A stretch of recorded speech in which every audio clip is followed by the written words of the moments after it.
원래 이스라엘이라고 하는 나라는 신정국가로 계획되었습니다. 그러니까 하나님을 왕으로 모시고 하나님의 통치를 받는 국가라는 이야기입니다. 오늘 시내산에서 그렇게 약속했잖아요.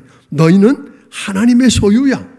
거룩한 백성으로 너희가 제사장 나라가 되어서 너희가 복을 받을 뿐 아니라 세상에 있는 모든 열방이 너희 때문에 복을 받게 하는 것. 이게 하나님의 관심이었거든요. 당연히 하나님의 소유로 축복을 누리고 그리고 다른 사람들까지 축복을 받고 살게 하는 축복의 통로가 되어야 할 사람들이 그걸 놓쳐버렸어요. 왜? 이 이유가 무엇인가 하는, 왜 이런 실패를 저들이 경험했는가. 첫째로 저들의 문제를 세상과 같은 왕이 없기 때문이라고 착각했기 때문이라고 이야기합니다. 그러면서 하나님께서는 저들에게 세상에 있는 나라들처럼 왕을 세우는 일을 막지 않으세요.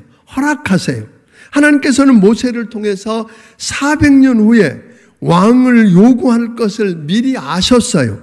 그래서 그때를 위해서 왕을 세울 때 도대체 어떤 사람을 왕으로 세워야 하는지, 왕이 되는 사람은 뭘 하지 말고 뭘 해야 하는지를 일일이 다 미리 언급해 놓은 걸 보게 됩니다. 사랑하는 성도 여러분, 하나님께서는 이처럼 여러분과 나에게 대해서 미리 앞서서 자기 백성들의 앞길을 예비하고 계시는 분이라는 사실을 여러분 믿으십니까?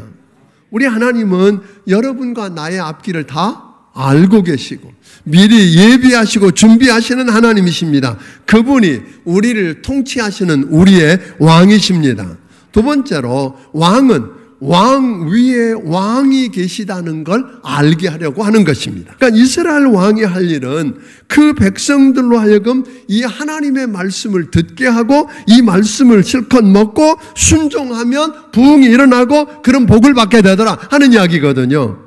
그렇기 때문에 아무나 왕이 되면 안 된다 하는 이야기입니다. 왕은 하나님을 모르는 이방인이나 타국인이 아닌 형제 중에 하나 중에서 하나님께서 선택한 사람이어야 한다 하고 이야기합니다. 그러니까 이스라엘의 왕은 어느 날 갑자기 자기가 왕이야, 내가 왕이야 라고 나타날 수 없다는 거예요. 하나님의 기름 부음을 통해서 세워지게 되어 있다는 거죠. 이렇게 세워진 왕은 해서는 안 될 일이 있고 반드시 행해야 할 일이 있다라고 이야기합니다. 사람이 왕이 되면 병마를 많이 두고 아내를 많이 두고 은금을 쌓아놓는 일에 집중하려고 합니다. 왜? 그것만 있으면 문제가 없고 그것만 있으면 괜찮을 것 같거든요. 하나님 없어도 하나님이 안 도와주셔도 살 것 같거든요. 그리고 결국은 그것 때문에 교만해져서 망하게 됩니다. 그런데 이 이야기를 하면 여러분 가운데 그럴 거예요. 나는 왕 아니니까 나하고 상관없는 이야기라고 할지 모르겠어요. 아니요. 여러분, 결국은 예수 믿고 구원받은 사람은 뭐예요? 왕 같은 제사장들입니다. 여러분, 천지 만물을 지으시고 오늘 그 뜻대로 통치하고 다스리시는 왕이신 하나님의 자녀가 되는 거니까 왕족입니다. 말씀을 옆에다 두고 읽고, 아멘? 그 말씀을 두는 게 중요한 게 아니라 옆에 두고 말씀을 읽고 말씀을 공부하고 그 말씀대로 지켜 행하는 거예요. 그런데 여러분 여기서 하나, 모세오경 중에서 처음으로 왕에 대한 이야기를 하고 있는데 깜짝 놀라는 이야기는 왕의 특권에 대해서 한마디도 이야기하잖아요. 너는 왕이니까 이렇게 누리고 이렇게 해라는 이야기 한마디도 없어요.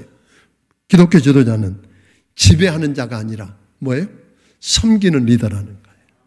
섬기라는 거예요. 여러분이 어떤 직분이 주어지든 간에 그 직분은 여러분이 섬기는 자리지 여러분 군림하는 자리가 아님을 기억하기를 주의 이름으로 축원합니다. 그렇게 살면 바보가 될지 모릅니다. 오늘 사람들에게 무시당할지 모릅니다. 그런데 결국은 그런 사람을 붙들고 그와 그의 자손이 복을 받아서 장국해 되는 일은 누가 하세요? 하나님이 책임지시겠다고 하십니다. 그 놀라운 은혜를 여러분이 누리고 살게 되기를 주의 이름으로 축원합니다. 바벨론 제국을 무너뜨렸던 페르시아 제국의 고레스 왕이 자기 앞에 이제 패배하고 끌려온 왕이 있었어요. 왕에게 묻습니다. 이미 거기서 결정이 났어요. 이 사람은 죽이기로 결정이 난 사람이에요. 그런데 왕이 특별하게 그 왕에게 고레스가 묻습니다. 내가 만약 내 목숨을 살려주면 너는 나에게 뭘 주겠느냐? 나라의 절반을 주겠습니다. 그래? 그럼 내가 내 아들을 살려주면 뭘 주겠느냐? 그러면 나머지 절반을 드리겠습니다. 그러면 내 옆에 있는 내 부인 왕후를 살려주면 너는 뭘 주겠느냐? 그랬더니 왕후를 쳐다보면 눈물을 흘립니다. 그러니 내 목숨을 주겠습니다. 그랬더니 고레스 왕이 그런 이야기입니다. 그래? 그러면 내가 다 살려줄게. 그렇게 목숨을 걸고 사랑할 수 있는 사람은 잘못되지 않는다는 거예요. 여러분, 목숨을 걸고 우리의 왕이신 주님을 사랑하십시오. 하나님이 책임져 주실 것입니다.